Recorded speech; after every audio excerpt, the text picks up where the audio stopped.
Recording now. So.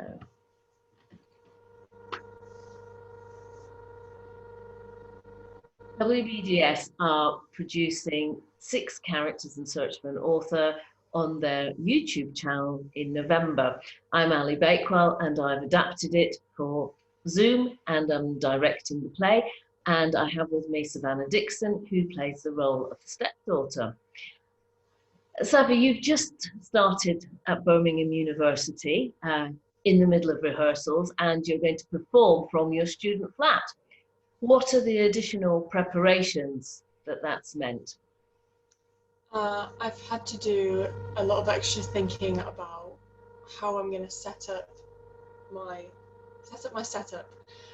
So mainly the green screen, because I have so many restrictions on where I can put things and how I can put them up.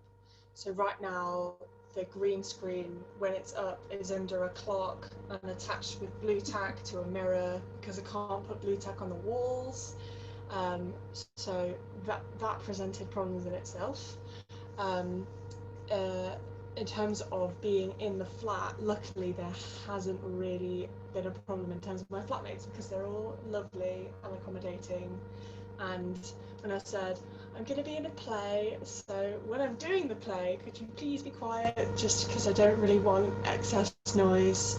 And they were like, yeah, that's fine, that sounds really cool, we'll watch it when it's on. And I was like, oh, okay, that's nice. When we're performing on the night, I'm also a bit concerned about fire alarms going off. So I'm going to be in contact with the accommodation because today we had the fire alarm going off about 5 times for the testing.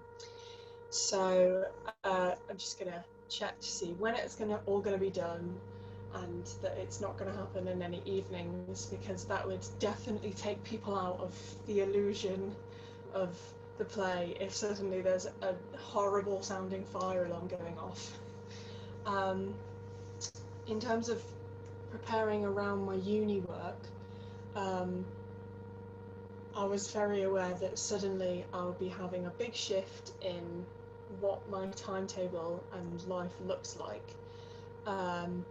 Uni is very much seminars and lectures in the morning or early afternoon, which is very convenient for me. But I'm doing a very essay and reading based subject, so I know I have a lot of things to do continually throughout the day. But I do know and have planned out how much time I need to spend on things, and I know that the rehearsals I'm fine for because not a lot happens in the evening. And line learning, I've got time for that. Everything is a-okay, and if push comes to shove, I can tell my lecturers that it's wider reading because I'm doing English and history, so it ties in. It's perfect.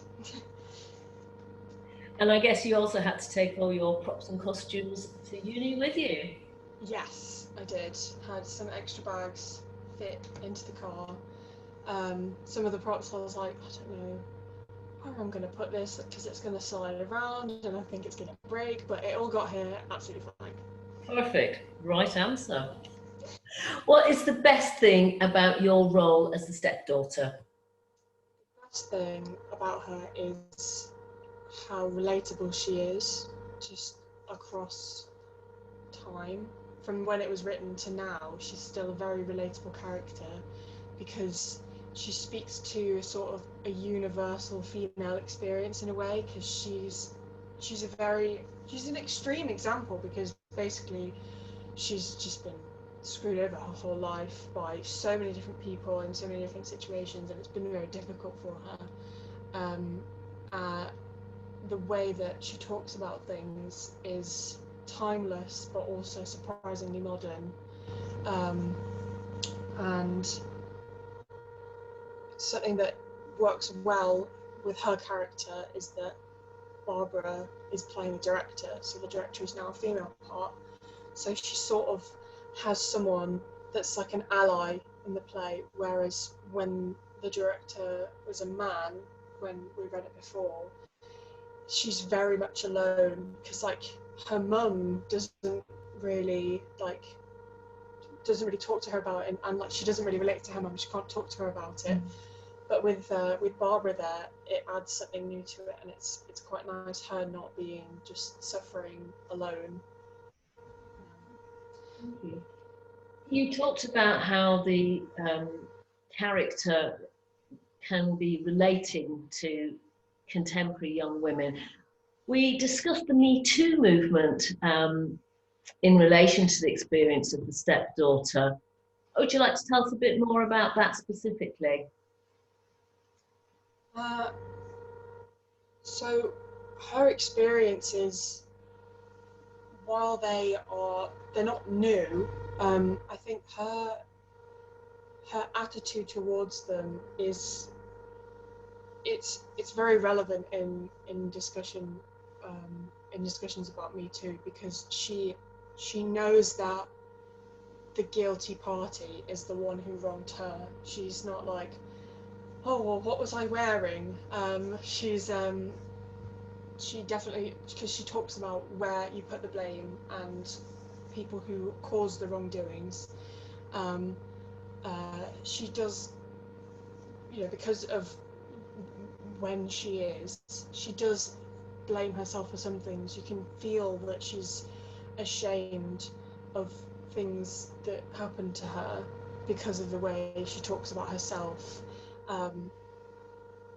But something that you can get out of it, and the way that she talks about it, is that she's not actually done things wrong. She just she's been sort of guilted by society and those around her, and that's something that we're able to talk about now. Sort of, it's even if someone's had a crime committed against them, what did they do to cause it to happen to them? But that's not the way it works. And something else that is very particular to her story is the impact that something nearly happening can have on you. So even if a traumatic event is something that was about to happen, or almost happened, or someone was put in a vulnerable situation, that still has a massive impact on your psychology and how you feel about yourself and how you feel about the world. Being in a situation where bad things are about to happen and something somehow stops them, someone walks in, an interruption, something like that, that doesn't mean that there hasn't been damage and that you're not hurt by it. That's something that is discussed by everyone in the play, and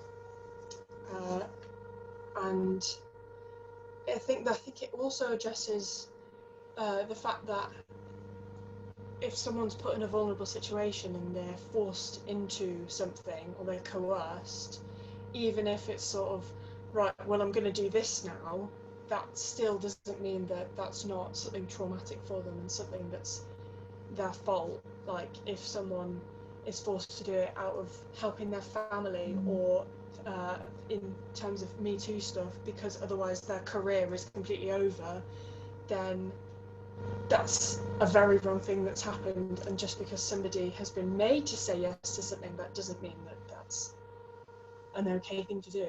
I think that's also something that you can get from this play. I think we see in the stepdaughter post-traumatic stress that she will be living every day. Yeah, she will regularly go over and over events in her head. So she'll be talking about something else and then move away from it and start reliving things, and just picturing everything in her head over and over again. And that's definitely impacted her. So please come and join us and see what traumatic event almost happened to the stepdaughter, played by Savannah here. It's on the 12th, 13th and 14th of November on our YouTube channel. For more information, please go to wbds.co.uk. Thank you.